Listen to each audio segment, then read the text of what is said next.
ವಕ್ಫ್ ಕೋಲಾಹಲದ ಬೆಂಕಿಗೆ 150 ಕೋಟಿ ಭ್ರಷ್ಟಾಚಾರದ ಆರೋಪ ತುಪ್ಪ ಸುರಿದಂತೆ ಮಾಡ್ತಾ ಇದೆ. ಬೆಳಗಾವಿ ಕಲಾಪದಲ್ಲೂ ಅದೇ ವಿಷಯ ಗದ್ದಲ ಎಬ್ಬಿಸಿತು. 150 ಕೋಟಿ ವಿಚಾರ ಯಾಕೆ ಬಂತು?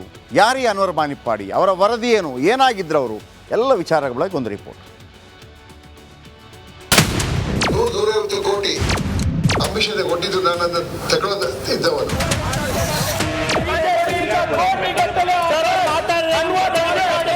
ಬಿಜೆಪಿ ನಾಯಕ ಅನ್ವರ್ ಮಾಣಿಪ್ಪಾಡಿ ಹೇಳಿಕೆ ಬಿಜೆಪಿಗೆ ಕುತ್ತು ತರುವ ಸಾಧ್ಯತೆ ಇದೆ.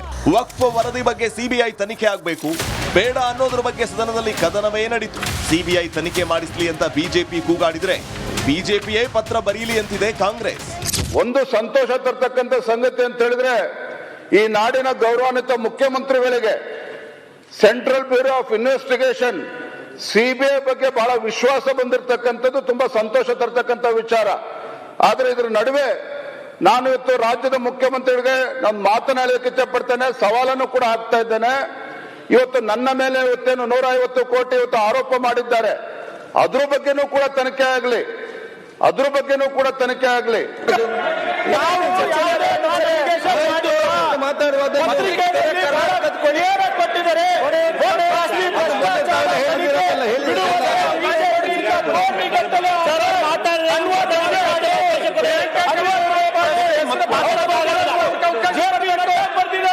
ಅಮಿತ್ ಶಾ ಅವರಿಗೆ ಬರ್ತಿದ್ದಾರೆ, ಆರ್ಎಸ್ಎಸ್ ಮುಕುಂದ್ ಅವರಿಗೆ ಬರ್ತಿದ್ದಾರೆ.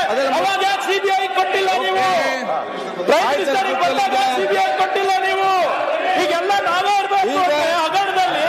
ಇವ್ರು ಹೋಗಿ ಆಫರ್ ಮಾಡಿದ್ರು, ಆದ್ರೆ ನಾವು ಹೇಳ್ತಲ್ಲ.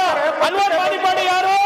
Minority commission appointed by BJP. ತನಿಖೆ ಮಾಡಿ. ಸಿಬಿಐ ಬಗ್ಗೆ ಈಗ ಯಾಕೆ ನಿಮ್ಗೆ ವಿಶ್ವಾಸ ಬಂದದ? ಇದೇ ಸಿಬಿಐ ಇಡಿ ಏನು ಎತ್ತಿದ್ರಿ? ಬಿಜೆಪಿಯ ಕೈ ಚೀಲ ಎತ್ತಿದ್ರಿ, ಬಿಜೆಪಿ ಏಜೆಂಟ್ ಎತ್ತಿದ್ರಿ. ಈಗ ಒಮ್ಮೆ ನಿಮ್ಗೆ ಹೆಂಗೆ ವಿಶ್ವಾಸಾರ್ಹತೆ ಸಿಬಿಐ ಬತ್ತು? ಅವಾಗ ಸ್ವಾಯತ್ತತೆ ಸಂಸ್ಥೆ ಇದು, ನಾವು ಯಾವುದೂ ಮಾಡೋದಿಲ್ಲ ಅಂತ ನಾವು ಹೇಳ್ತೀವಿ. ಈಗ ಸಿಬಿಐ ಪ್ರಧಾನಮಂತ್ರಿಗಳಿಗೆ ಅದಕ್ಕೆ ಪತ್ರ ಬರೀತೀರಿ? ಇಲ್ಲ ಆಯ್ತಪ್ಪ, ಮಾಣಿಪ್ಪಾಡಿನ ಸ್ವತಃ ಇದರಲ್ಲಿ ಹೇಳಿದಾರಲ್ಲ ಹಿಂದೆ. ಮತ್ತೆ ಅದು ಏನು, ಯಾವ್ದು ಸರಿ ಯಾವ್ದು ತಪ್ಪು? ಈಗ ಮೊದಲು ಹೇಳಿದವ್ರು ಯಾರ್ರೀ? ಮಾಣಿಪ್ಪಾಡಿ. ಅದ್ರ ಮೇಲೆ ತಾನೇ ನಾವು ರಿಯಾಕ್ಟ್ ಮಾಡಿರೋದು. ಈಗ ಇಲ್ಲ ಅಂತಂದರೆ ಏನು ಮಾಡ್ಬೇಕು ಹೇಳಿ ನೀವೇ? ಸೊ ಎಲ್ಲ ದಾಖಲೆಗಳು ಎಲ್ಲೂ ಹೋಗ್ಲಿಕ್ಕೆ ಸಾಧ್ಯ ಇಲ್ಲ. ಅವರೇ ಬಿಡುಗಡೆ ಮಾಡಲಿ ಅದನ್ನು. ನಾವು ಅದನ್ನು ಉಲ್ಲೇಖ ಮಾಡಿ ಬಿಡುಗಡೆ ಮಾಡೋಕ್ಕಿಂತ ಮುಂಚಿತವಾಗಿ ಅವರೇ ಬಿಡುಗಡೆ ಮಾಡಲಿ. ಒಬ್ಬ ರಾಜಕೀಯ ಒತ್ತಡದ ಮೇಲೆ ಅವರು ಯೂಟರ್ನ್ ಮಾಡಿದ್ದಾರೆ, ಅಷ್ಟು ಬಿಟ್ಟರೆ ಏನು ಕಾಣ್ತಾ ಇಲ್ಲ. ಮಾಣಿಪ್ಪಾಡಿ ಹೇಳಿಕೆ ಭಾರಿ ಸಂಚಲನ ಸೃಷ್ಟಿ ಮಾಡಿದ್ದು, ಅದು ಎಲ್ಲಿಗೆ ಹೋಗಿ ನಿಲ್ಲುತ್ತೋ ಕಾದ್ ನೋಡೋಣ. Bureau report, Republic Kannada. Waqf ಕೋಲಾಹಲದ ಬೆಂಕಿಗೆ 150 ಕೋಟಿ ಭ್ರಷ್ಟಾಚಾರದ ಆರೋಪ ತುಪ್ಪ ಸುರಿದಂತೆ ಮಾಡ್ತಾ ಇದೆ. ಬೆಳಗಾವಿ ಕಲಾಪದಲ್ಲೂ ಅದೇ ವಿಷಯ ಗದ್ದಲ ಎಬ್ಬಿಸಿತು. 150 ಕೋಟಿ ವಿಚಾರ ಯಾಕೆ ಬಂತು? ಯಾರೀ ಅನ್ವರ್ ಮಾನಿಪ್ಪಾಡಿ? ಅವರ ವರದಿ ಏನು? ಏನಾಗಿದ್ರು ಅವರು? ಎಲ್ಲ ವಿಚಾರಗಳ ಬಗ್ಗೆ ಒಂದು ರಿಪೋರ್ಟ್. 150 ಕೋಟಿ ಅಂಬಿಷನ್ ಕೊಟ್ಟಿದ್ದು ನಾನು ತಗೊಳ್ಳೋದಿದ್ದವನು.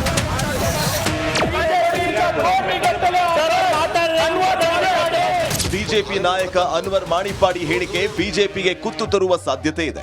ವಕ್ಫ್ ವರದಿ ಬಗ್ಗೆ ಸಿಬಿಐ ತನಿಖೆ ಆಗಬೇಕು, ಬೇಡ ಅನ್ನೋದ್ರ ಬಗ್ಗೆ ಸದನದಲ್ಲಿ ಕದನವೇ ನಡೀತು. ಸಿಬಿಐ ತನಿಖೆ ಮಾಡಿಸ್ಲಿ ಅಂತ ಬಿಜೆಪಿ ಕೂಗಾಡಿದ್ರೆ ಬಿಜೆಪಿಯೇ ಪತ್ರ ಬರೀಲಿ ಅಂತಿದೆ ಕಾಂಗ್ರೆಸ್. ಒಂದು ಸಂತೋಷ ತರ್ತಕ್ಕಂಥ ಸಂಗತಿ ಅಂತ ಹೇಳಿದ್ರೆ, ಈ ನಾಡಿನ ಗೌರವಾನ್ವಿತ ಮುಖ್ಯಮಂತ್ರಿಗಳಿಗೆ central bureau of investigation CBI ಬಗ್ಗೆ ಬಹಳ ವಿಶ್ವಾಸ ಬಂದಿರತಕ್ಕಂಥದ್ದು ತುಂಬಾ ಸಂತೋಷ ತರ್ತಕ್ಕಂಥ ವಿಚಾರ. ಆದ್ರೆ ಇದ್ರ ನಡುವೆ ನಾನು ಇವತ್ತು ರಾಜ್ಯದ ಮುಖ್ಯಮಂತ್ರಿಗಳಿಗೆ ನಾನು ಮಾತನಾಡಲಿಕ್ಕೆ ಇಚ್ಛೆ ಪಡ್ತೇನೆ, ಸವಾಲನ್ನು ಕೂಡ ಹಾಕ್ತಾ ಇದ್ದೇನೆ. ಇವತ್ತು ನನ್ನ ಮೇಲೆ ಇವತ್ತೇನು 150 ಕೋಟಿ ಇವತ್ತು ಆರೋಪ ಮಾಡಿದ್ದಾರೆ, ಅದ್ರ ಬಗ್ಗೆನೂ ಕೂಡ ತನಿಖೆ ಆಗಲಿ, ಅದ್ರ ಬಗ್ಗೆನೂ ಕೂಡ ತನಿಖೆ ಆಗಲಿ.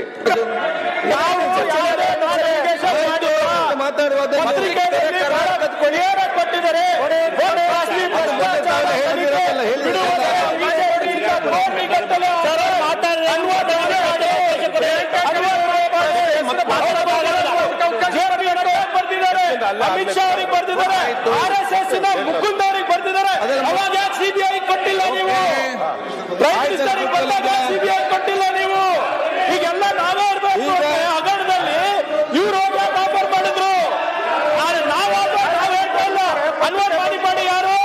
Minority commission appointed by BJP. ನೀವು ತನಿಖೆ ಮಾಡಿ. ಸಿ ಬಿ ಐ ಬಗ್ಗೆ ಈಗ ಯಾಕೆ ನಿಮ್ಗೆ ವಿಶ್ವಾಸ ಬಂದದ? ಇದೇ C B I E D ಏನು ಎತ್ತಿದ್ರಿ? ಬಿ ಜೆ ಪಿಯ ಕೈ ಚೀಲ ಎತ್ತಿದ್ರಿ, ಬಿ ಜೆ ಪಿ ಏಜೆಂಟ್ ಎತ್ತಿದ್ರಿ. ಈಗ ಒಮ್ಮೆ ನಿಮ್ಗೆ ಹೆಂಗೆ ವಿಶ್ವಾಸಾರ್ಹತೆ ಸಿ ಬಿ ಐ ಬತ್ತು? ಅವಾಗ ಸ್ವಾಯತ್ತತೆ ಸಂಸ್ಥೆ ಇದು ನಾವು ಯಾವುದೂ ಮಾಡೋದಿಲ್ಲ ಅಂತ ನಾವು ಹೇಳ್ತೀವಿ. ಈಗ ಸಿ ಬಿ ಐ ಪ್ರಧಾನಮಂತ್ರಿಗಳಿಗೆ ಅದಕ್ಕೆ ಪತ್ರ ಬರೀತೀರಿ? ಇಲ್ಲ ಆಯ್ತಪ್ಪ, ಮಾಣಪ್ಪಾಡಿನ ಸ್ವತಃ ಇದರಲ್ಲಿ ಹೇಳಿದಾರಲ್ಲ ಹಿಂದೆ. ಮತ್ತೆ ಅದು ಏನು ಯಾವ್ದು ಸರಿ ಯಾವ್ದು ತಪ್ಪು? ಈಗ ಮೊದಲು ಹೇಳಿದವ್ರು ಯಾರು ರೀ? ಮಾಣಿಪ್ಪಾಡಿ. ಅದ್ರ ಮೇಲೆ ತಾನೇ ನಾವು ರಿಯಾಕ್ಟ್ ಮಾಡಿರೋದು. ಈಗ ಇಲ್ಲ ಅಂತಂದರೆ ಏನು ಮಾಡ್ಬೇಕು ಹೇಳಿ ನೀವೇ? ಸೊ ಎಲ್ಲ ದಾಖಲೆಗಳು ಎಲ್ಲೂ ಹೋಗ್ಲಿಕ್ಕೆ ಸಾಧ್ಯ ಇಲ್ಲ. ಅವರೇ ಬಿಡುಗಡೆ ಮಾಡಲಿ ಅದನ್ನು. ನಾವು ಅದನ್ನು ಉಲ್ಲೇಖ ಮಾಡಿ ಬಿಡುಗಡೆ ಮಾಡೋಕ್ಕಿಂತ ಮುಂಚಿತವಾಗಿ ಅವರೇ ಬಿಡುಗಡೆ ಮಾಡಲಿ. ಒಬ್ಬ ರಾಜಕೀಯ ಒತ್ತಡದ ಮೇಲೆ ಅವರು ಯೂಟರ್ನ್ ಮಾಡಿದ್ದಾರೆ, ಅಷ್ಟು ಬಿಟ್ಟರೆ ಏನು ಕಾಣ್ತಾ ಇಲ್ಲ. ಮಾಣಿಪಾಡಿ ಹೇಳಿಕೆ ಭಾರಿ ಸಂಚಲನ ಸೃಷ್ಟಿ ಮಾಡಿದ್ದು, ಅದು ಎಲ್ಲಿಗೆ ಹೋಗಿ ನಿಲ್ಲುತ್ತೋ ಕಾದ್ ನೋಡೋಣ. Bureau report, Republic Kannada.